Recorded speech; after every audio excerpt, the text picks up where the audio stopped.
The way that these objects themselves are made are like they're put together with found objects that I bring in from the places that I work in. Like I started using found objects in art school. While I was doing that, I sort of got interested in like the kind of lived histories and these like little, embedded sort of memories that these objects sort of bear in themselves. Like, there's sort of like entire lives in these objects, right?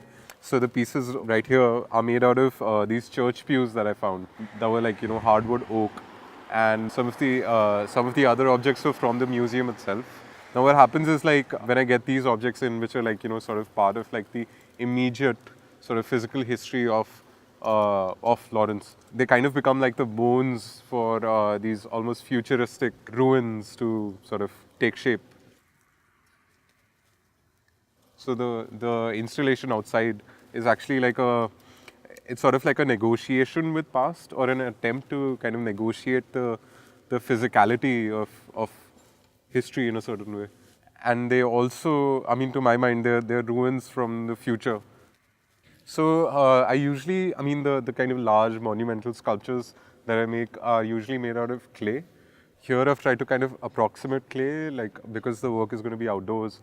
So I've used cement stained with iron oxide to give it that, make it look like terracotta.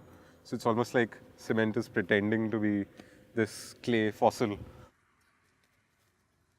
And also the nature of these objects becomes collaborative, just by like small kind of, in small ways, like when, you can't possibly kind of lift one of the parts by yourself, it becomes this like kind of collective act in which they're made together. And like, I mean, and it becomes this like I get to play with people in creating civilizations, and like, there's many hands that kind of touch it. And like, when the objects that you find in these kind of like anthropological museums, or like, or even in excavations, like the remnants of a civilization, the whole idea is like they were made by like multiple hands, right? Like, and that for me becomes like physically being able to kind of orchestrate that in a way, like it doesn't have like a singular mark or anything. And they become these like very confounding objects that way as well. Like that's the best part of working collaboratively, I guess. Yeah.